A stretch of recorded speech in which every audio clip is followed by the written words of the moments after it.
안녕하세요 여러분. 장수의 비밀 연구소입니다. 오늘은 아주 중요한 주제에 대해 이야기해보려 합니다. 여러분은 65세가 넘으면 공복이 최고의 약이 될 수 있다는 사실을 알고 계셨나요? 바로 일본의 유명한 의사이자 건강 전문가인 이시하라 유우미 박사의 주장이죠. 오늘 영상에서는 공복이 왜 중요한지, 어떻게 공복을 실천할 수 있는지, 그리고 공복이 우리 건강에 어떤 효과를 미치는지에 대해 하나하나 자세히 다뤄보겠습니다. 끝까지 시청하시면 건강하게 장수할 수 있는 비법을 알게 되실 겁니다. 일부 공복이란 무엇인가? 먼저 공복이란 무엇일까요? 공복은 단순히 음식을 먹지 않는 시간이라고 할 수 있습니다. 우리가 음식을 섭취하지 않으면 몸 안에서 여러 가지 생리적인 변화가 일어납니다. 이 변화들이 우리의 건강에 어떻게 작용하는지에 대해 알아보겠습니다. 이시하라 박사는 공복을 통해 자가 치유력과 면역력이 강화된다고 주장합니다. 공복 상태에서 우리 몸은 손상된 세포를 스스로 분해하고 재활용하는 자가포식의 UTOPHAGY 과정을 시작합니다. 이 과정은 세포의 노화를 방지하고 심지어 암세포까지 제거하는 데 도움을 줄 수 있습니다. 자가포식과 노화 방지. 자가포식은 말 그대로 자가, 즉 자기 자신을 포식한다는 의미로 우리가 음식을 먹지 않는 동안 몸이 자연스럽게 손상된 세포나 불필요한 세포를 분해하고 재활용하는 과정을 말합니다. 이 과정은 주로 공복 상태에서 활성화됩니다. 자가포식이 활성화되면 손상된 세포들이 제거되고 새로운 건강한 세포들이 생성되면서 우리의 몸은 더 젊고 건강해질 수 있습니다. 이 과정을 통해 몸은 자가 치유가 가능해지고 노화 속도를 늦출 수 있다는 것입니다. 일본의 오스미 요시노리 박사는 자가포식의 연구로 노벨 생리의학상을 수상하기도 했습니다. 공복이 우리 몸에 이렇게 중요한 이유를 과학적으로 입증한 셈이죠. 2부 공복의 건강 효과. 그렇다면 공복이 건강에 미치는 효과에는 어떤 것들이 있을까요?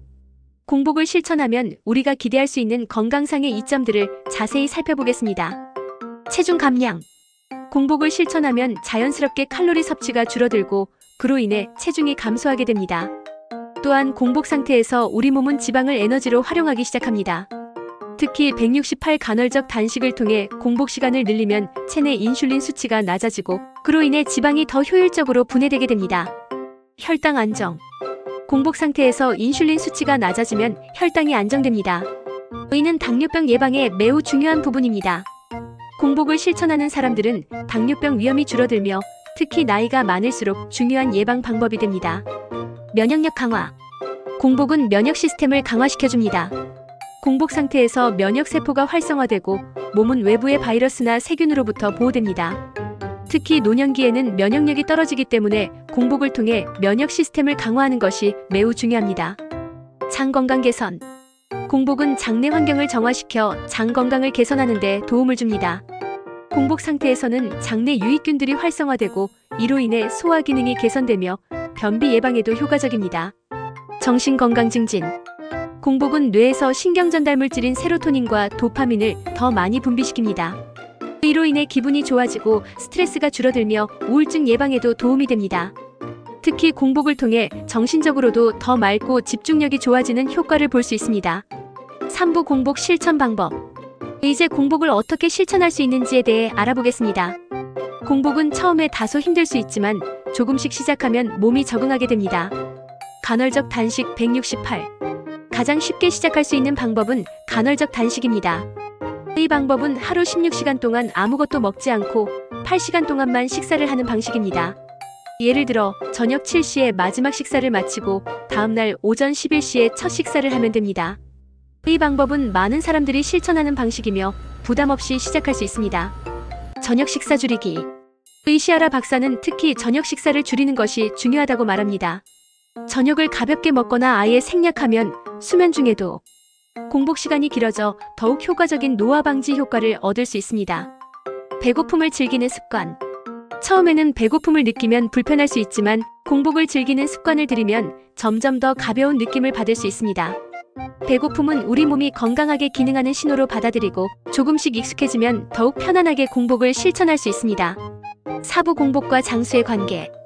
공복이 장수와 어떤 관계가 있는지에 대해 깊이 들어가 보겠습니다. 공복은 단지 건강을 유지하는 것 이상의 중요한 역할을 합니다. 장수와도 밀접한 관계가 있습니다. 장수 유전자 활성화. 공복은 장수와 관련된 유전자를 활성화시킵니다.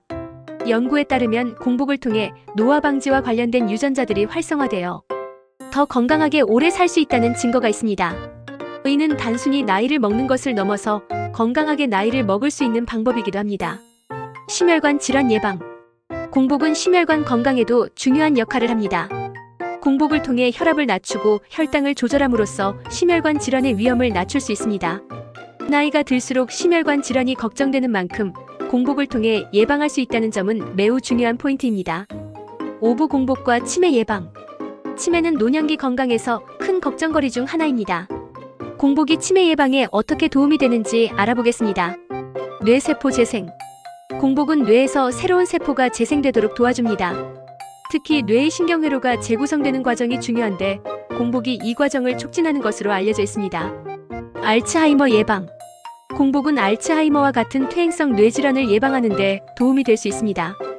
케톤체는 뇌의 중요한 에너지원으로 작용하며 공복 상태에서 활성화됩니다. 이로 인해 뇌의 기능이 유지되며 치매 예방에 중요한 역할을 합니다. 육부 공복 실천을 위한 추가 팁. 규칙적인 운동. 공복 상태에서 가벼운 운동을 하면 혈액순환이 촉진되고 더 많은 지방이 연소됩니다. 운동은 공복과 결합하여 더욱 강력한 건강 효과를 얻을 수 있습니다. 충분한 수분 섭취. 공복 중에도 충분한 물을 마시는 것이 중요합니다. 수분 섭취는 몸의 해독을 돕고 공복을 유지하는 데에도 도움이 됩니다. 스트레스 관리. 스트레스를 관리하는 것도 공복의 효과를 극대화하는 방법입니다. 명상이나 심호흡 등의 기법을 활용하여 스트레스를 최소화하세요. 올바른 식사 습관. 공복 후에는 가볍고 영양가 있는 식사를 하는 것이 중요합니다. 지나치게 많은 음식을 섭취하면 오히려 건강에 해가 될 수 있으므로 공복 후 식사에 신경을 써야 합니다. 오늘은 공복의 중요성과 공복이 가져오는 건강 효과에 대해 깊이 있게 알아봤습니다.